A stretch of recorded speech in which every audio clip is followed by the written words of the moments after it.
해설이 있는 시편 읽기 해설 부분 낭독 파일입니다. 제1장 행복한 사람 시편 1편.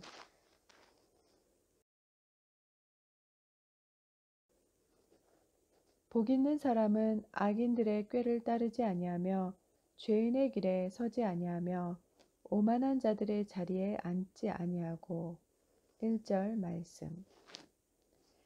아슈레 하 이슈로 시작하는 시편 1편은 말하자면 그 사람은 얼마나 복이 있는지, 그 사람은 참 행복한 사람이다와 같은 말이다. 예수께서 말씀하신 팔복에서도 이러한 표현을 볼 수 있다. 두 본문의 내용을 생각해 보면 마태복음 5장의 팔복은 어떤 사람이 복이 있는 자인가를 말씀하고 있고, 시편 1편 아슈레 하 이슈는 복 있는 사람은 어떻게 하는 사람인가를 말씀하는 것으로 구분할 수 있다. 시편 1편 1절은 먼저 복 없는 자의 세 가지 유형을 통해 복 있는 자를 정의해 준다. 세 가지 유형에는 세 가지 행동이 나타나는데 그것은 걷고 서고 앉는 것이다. 이는 사람이 살면서 하는 행동을 포괄하는 총체적인 모습이다. 다시 말해서 내가 무엇을 쫓아 걸어가며 어느 길에 서며 어떤 자리에 앉는가 하는 것은 내가 어떤 사람인지를 말해주는 척도가 된다. 악인의 꾀를 따라 걷지 않고 죄인의 길에 서지 않고 오만한 자의 자리에 앉지 않는 소극적 의미에서의 행동에 이어서 이제 적극적으로 수행해야 할 것이 나온다. 그것은 오직 그리고 진실로 하나님의 말씀에 집중하는 것이다.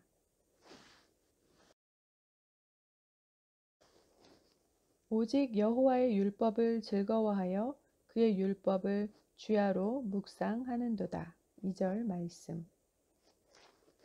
2절의 말씀을 원문으로 읽어보면 여호와의 율법에 그의 기쁨이 있다 이다. 그리고 그는 자기의 율법을 주야로 계속해서 읊조린다에 해당한다. 묵상한다고 말하면 보통 조용히 눈을 감고 그 심오한 의미를 생각하는 것으로 들리지만 원문에 사용된 동사는 새들이 지저귀거나 동물들이 그르렁거리듯 소리내는 것을 뜻한다. 사람을 주어로 사용하고 이렇게 하나님의 말씀을 대상으로 할 때는 그 입술로 말씀을 읊조리며 되뇌이는 것을 의미한다. 여기서 말하는 토라는 단어 자체로는 가르침을 뜻하는데 구약성경의 핵심인 모세오경과 구약성경 전체를 지칭하는 데 사용된다. 그러므로 토라는 하나님의 말씀을 말한다. 하나님의 말씀에 기쁨이 있는 사람, 즉 하나님의 말씀을 기뻐하는 사람이 복 있는 사람이다. 특별히 즐거워하여로 번역된 원어 해프조는 기쁨, 즐거움뿐 아니라 값진 보석과 보물을 의미한다. 하나님의 말씀을 귀한 보석으로 여기고 보물을 발견했을 때처럼 기뻐하고 소중히 여기는 것을 말한다. 하나님이 우리를 사랑하고 기뻐하셔서 부르는 이름인 헵시바 속에도 이 해프조와 동일한 어근이 들어있다. 사랑은 진리와 함께 기뻐하는 것이라고 했는데 우리의 기쁨은 어디에 있는가? 하나님의 말씀을 기뻐하는 사람은 주야로 항상 그 말씀에 집중하고 소리내어 말씀을 읊조리게 된다고 한다. 잠언 2장의 표현을 통해 보자면 하나님의 말씀에 귀를 기울이고 소리 높여 구하고 보물을 찾듯 찾는 것이 행복의 비밀이다.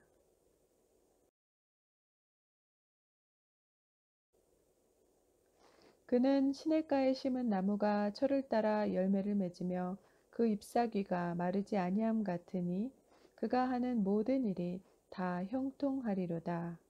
3절 말씀. 항상 하나님의 말씀을 구하고 그 말에 거하는 사람의 행복은 시냇가에 심겨진 나무에 비유될 수 있다. 나무는 물이 어떻게 공급되느냐에 따라 풍성한 결실을 맺을 수도 있고 말라서 죽게 될 수도 있는데 시냇가에 심긴 나무는 마름이 없다. 푸른 잎사귀는 의인의 형통을 상징하는 표현이고 반대로 잎이 마른다는 것은 저주를 의미한다. 푸른 잎이 무성하여 마름이 없고 시절을 따라 열매를 맺는 것은 결국 나무의 형통이요 행복이다. 대부분 이스라엘 시내는 건기와 우기를 따라 물이 흐르다가도 바싹 말라버리고 마는 간헐천에 해당한다. 그래서 키가 큰 우람한 나무보다는 작은 과목이 많다. 그러나 본문에서 말하는 시내는 자연 시내가 아니라 인공수로를 말한다. 그러므로 사시사철 물이 흐르지 않고 시절을 쫓아 과실을 맺고 잎사귀도 마르지 않을 수 있는 것이다. 마치 이 땅에서 살아가는 방식 그대로 놓아두면 메마름이 오지만 인공적으로 물을 대듯 말씀을 공급하는 지속적인 몸부림이 있을 때 심령이 마르지 않는 이치와 같다. 생명의 풍성함과 결실에 대한 영상은 삶의 형통이라는 메시지를 선포하기에 이른다. 시인은 담대하게 그 행사가 다 형통하리로다 라고 말한다. 여기서 형통은 막힘없이 돌진하는 강한 힘과 유용한 능력을 말한다. 모든 사람은 이 형통을 사모한다. 예수께서는 십자가 위에서 목이 마르다 하며 인생의 한계를 대신하여 탄식해 주셨다. 그렇게 목이 마르고 막히는 것이 다반사인 이 땅이지만 오직 복 있는 사람은 그 잎사귀가 마르지 않고 결국 결실하고 마는 한 그루 나무이다. 문제는 끊임없이 공급되는 물에 있다. 마르지 않는 샘은 사람의 깊은 곳, 영혼에서부터 흘러나오는 생수를 말한다. 예수께서도 말씀하셨다. 나를 믿는 자는 성경의 이름과 같이 그 배에서 생수의 강이 흘러나리라고. 악인들은 그렇지 아니하며 오직 바람에 나는 겨와 같도다. 그러므로 악인들은 심판을 견디지 못하며 죄인들이 의인들의 모임에 들지 못하리로다. 무릇 의인들의 길은 여호와께서 인정하시나 악인들의 길은 망하리로다. 4에서 6절 말씀. 그러나 악인은 그렇지 않으며 라는 강력한 표현으로 시작하는 악인의 형편은 허무 그 자체이다. 바로 바람에 날리는 쭉정이와 같다. 추수 때에 키질을 하면 알곡은 모이고 속이 비어있는 쭉정이는 바람과 함께 사라져버린다. 이사야 선지자는 하나님께서 열방을 꾸짖으시면 그들이 산의 겨가 바람 앞에 흩어짐 같고 폭풍 앞에 떠드는 티끌 같을 것이다 라고 예언한 바 있다. 시냇가에 뿌리를 내리고 심겨져 있는 나무와 바람에 흔들리는 쭉정이는 그 안정과 무게 그리고 결실이라는 가치의 차원에서 강한 대조를 보인다. 주님은 손에 키를 들고 타작마당에서 알곡과 쭉정이를 가르시는 분이다. 마태복음 3장 12절에 손에 키를 들고 자기의 타작마당을 정하게 하사 알곡은 모아 곳간에 들이고 쭉정이는 꺼지지 않는 불에 태우시리라 말씀한다. 그렇기 때문에 악인은 마지막 때의 심판을 견디지 못할 것이고 알곡만을 모으시는 이 앞에서 의인의 회중에 들지 못하고 제외될 것이 분명하다. 이 문장의 원문은 서다라는 하나의 동사를 통해 악인은 심판 중에 떳떳이 서 있지 못하고 의인의 회중에 끼어 서 있지 못한다고 되어 있다.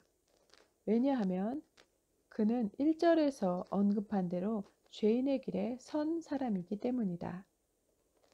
이 지혜의 시편을 읽으면서 우리가 나의 설 자리와 가야 할 길을 생각해 볼 때 어떤 길을 선택해야겠는지 결론이 명확하다. 의인의 길은 하나님이 알아주시지만 악인의 길은 멸망에 다다르는 길이라고 하면서 시편 1편은 토라를 주야로 대면하고 따르는 행복한 사람의 길을 소개하고 있다.